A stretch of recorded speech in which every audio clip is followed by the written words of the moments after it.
Have you ever felt like the world is just spinning a little too fast to keep up? Like you're constantly running on a treadmill that just keeps speeding up and there's literally no off button? Well, trust me, you're definitely not alone in feeling that way. In today's Explainer, we're going to explore Thomas L. Friedman's incredibly insightful roadmap for our fast-paced modern world. We'll be looking at exactly why everything feels so frantic right now, and, much more importantly, how we can actually manage to thrive right in the middle of it all. Welcome back to Ben's Book Club. Today, we are diving into the book, Thank You for Being Late. And the title of our explainer today actually comes from a fantastic, totally counterintuitive little anecdote. Thomas Friedman, who's a very busy columnist, used to get super annoyed when people were late for breakfast meetings. Which, let's be honest, most of us would, right? You're sitting there, glaring at your watch, mentally rehearsing your passive-aggressive greeting. But he quickly realized that those unexpected 15 minutes of stillness gave him a super rare moment to actually just sit and think. So instead of being angry, he started telling them, hey, thank you for being late. I really want you to think about that for a second. When was the last time you sat in a coffee shop or waited for a bus and just sat there, without immediately pulling out your phone to scroll through a feed or check your emails? In a world that is just constantly rushing and demanding our instant attention, pausing is no longer just a luxury. It is a literal superpower. Intentional slowness gives you a chance to observe, to reflect, and ultimately, it gives you a massive competitive advantage. Okay, let's map out our journey for today.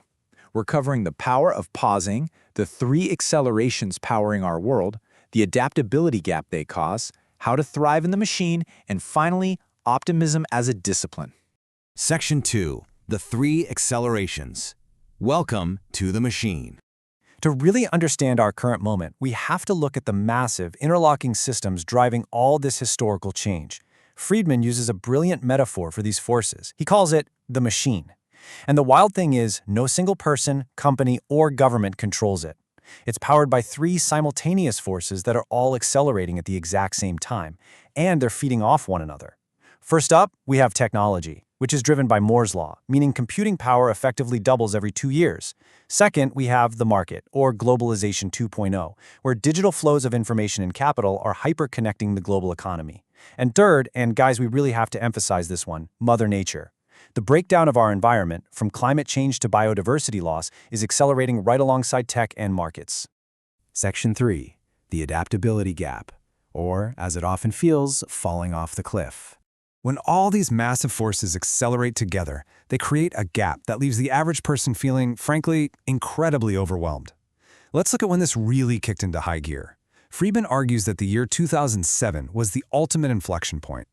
Think about it. Before 2007, we were largely in a pre-smartphone era. Then, boom, the iPhone launches. Hadoop makes big data possible. The cloud totally takes off. Twitter and Facebook just explode.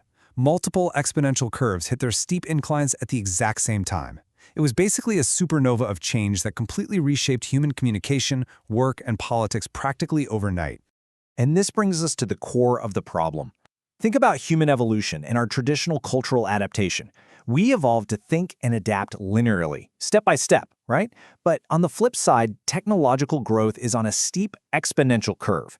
This creates what we call the adaptability gap. We are essentially trying to process an exponentially accelerating world using linearly evolved human brains. Honestly, it's no wonder we all feel like we're constantly trying to catch our breath.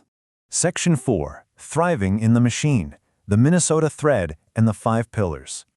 Now we're going to pivot from the terrifying macro math to some personal micro-level solutions, because the age of average is over. Having just good enough skills used to secure a pretty solid middle-class life, but automation and global flows have totally ended that. So the required individual mindset shift is this: we must view ourselves as software. Notice that phrase, workers as software. We require continuous patching, constant upgrading, and lifelong learning. Our skills absolutely have to be updated constantly just to remain relevant. But it's not just on the individual. Societies need to build these 5 pillars of adaptation: resilient communities, lifelong learning cultures, good governance, ethical underpinnings, and healthy ecosystems. To really illustrate this, Friedman draws deep inspiration from his own hometown of St. Louis Park, Minnesota. He looks at how that mid-century community was cohesive, civic-minded, and incredibly values-driven. The takeaway here is profound and honestly, really grounding. When the global floor is moving beneath your feet, local trust, strong community bonds, and healthy local ecosystems act as our absolute best shock absorbers. Section 5. Optimism as a discipline. Stress testing Friedman's theory. To truly grasp this material, we have to objectively stress test Friedman's theory against real-world criticisms. So, let's navigate these differing perspectives. On one side, we have Friedman's hopefulness, focus on local community, embrace learning, and navigate global flows. But looking at the common critiques, we see some very valid challenges, like who actually pays for this continuous lifelong learning? Isn't the focus very US-centric? And hasn't the very globalization Friedman champions actively squeezed the middle class? Showing this tension proves that Friedman's optimism isn't just naive. It's actually a deliberate, challenging moral posture in the face of some very complex realities. Which brings us to the ultimate question you really have to ask yourself. The machine is going to keep churning. The technology will get faster, the markets will get more connected, and the environmental pressures will continue to mount. So are you riding the machine, learning to surf these exponential waves by pausing, adapting, and leaning into your community? Or are you letting yourself be churned up by it? It's a choice we all have to make every single day in the age of accelerations. Thank you so much for joining us on this deep dive into the forces shaping our modern world. If you found this explainer helpful in navigating your own fast-paced life, subscribe so you don't miss an episode.